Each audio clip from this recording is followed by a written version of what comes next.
بسم الله الرحمن الرحيم. أنا اسمي عبير طلعت فخري، من أسيوط، مركز ساحل سليم، قرية الشيخ شحاتة.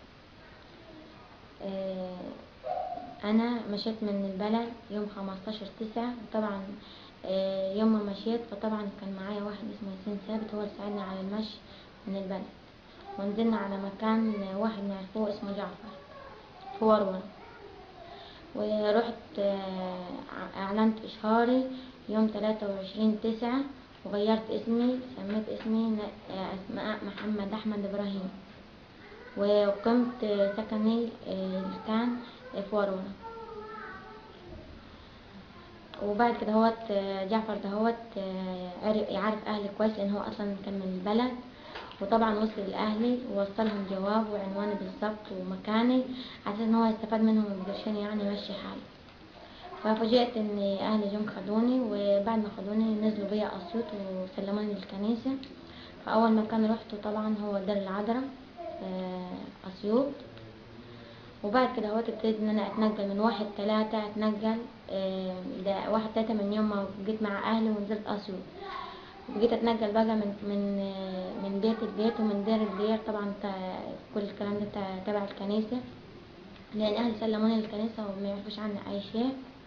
وجيت اتنقل تبع الكنيسة بس لغاية يوم 1/5، فجيت سافرت مصر ونزلت على امبابة، على كنيسة ماري مينا اللي ماسكها او مشرف بتاعها ابونا ابانوب. ف وفر لي مكان. التنقل بتاعتها في الكنيسة برضه هم اللي أيوة. فطبعا رحت لابونا ابانوب في كنيسة مرمينا، وطبعا هي كنيسة اسيوط هي اللي بعتاني. وابونا ابانوب وفر لي المكان في بيت انبا يوحنا القصير، ده في نفس الشارع جنب الكنيسة. هو البيت دوت على الشمال والكنيسة على اليمين. وكنت قعدت في البيت دهوت حوالي 7 أيام، كانت الامور ماشيه عادي، مفيش اي مشاكل، غير ما فوجئت ان في شوشره حصلت في الشارع. كنت قاعدة يعني قاعدة براتك، ولا كنت قاعدة تخرجي ومش عارفة؟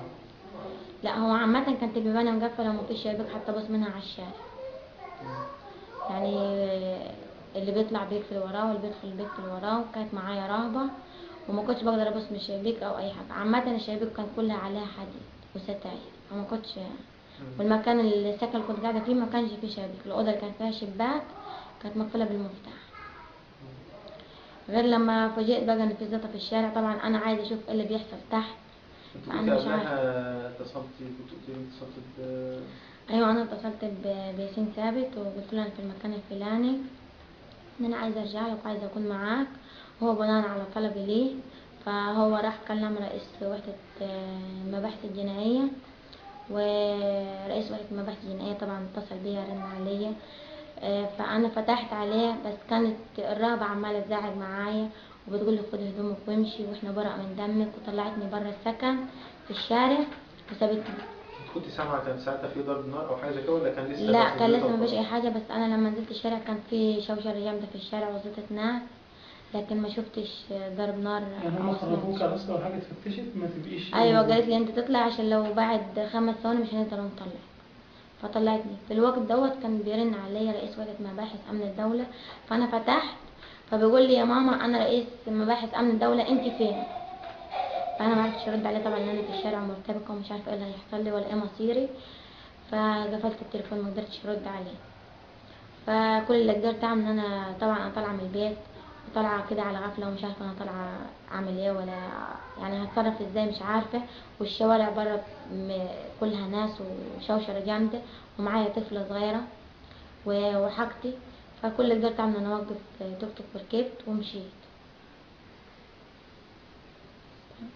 بعد كده هوت انا بقدم يعني استغاثة، او بطلب من اللي هم الرؤساء واللي هم رجال القضاء عامة، سواء اقباط او سواء يعني مسيحيين او مسلمين، انا بقدم لهم الرسالة دي، خاصة مشير طنطاوي واللواء ركان حرب اللي هو سامي عنان، والدكتور عصام شريف رئيس الوزراء، وجميع المسلمين والمسلمات والإعلاميين إن يقفوا معايا طبعا. وأنا مش ذنبي ان انا كنت في الكنيسة او الحوارات اللي حصلت دي كلها، والاخوة اللي هم اتصابوا والاخوة اللي هم اتوفوا واللي هم مسجونين. انا بطلب استغاثة اللي هم اللي هم بتوع المباحث الجنائية والقضاء. معروفة طبعا ان الحكومة عادلة طبعا، وانا بوجه لهم الرسالة دي ان يشوفوا الحق فين. ويعني انا فعلا كنت في البيت دهوت، وكنت تابع الكنيسة، والكنيسة في الوقت ده تخلت عنه ومشيتني. يعني الكلام ده مش كذب، والكلام ده فعلا حاصل. ولما حسوا بشوشرة هم مشوني في الشارع. ما يعني انا بتمنى ان الاخوة اللي هم مسؤولين يطلعوا، والاخوة اللي هم مصابين ربنا يعفو عنهم ان شاء الله، وربنا يرحم اللي هم توفوا. في رسالة بتوجهها لحد تاني؟ لا، بتمنى يعني بقدم رسالة لابونا ابانوب ان هو وطبعا البابا شنودة ان انا خلاص اعتنقت الدين الاسلامي وعايزة اعيش حياتي، وما حدش بقى يدور علي ولا يفتش ورايا، ويسيبوني بقى اعيش حياتي واربي بنتي واستقر زي اي واحد. وبشكركم، بتمنى ان تقفوا جنبي وتسمعوا صوتي، ودايما اسمع اصواتكم حواليا.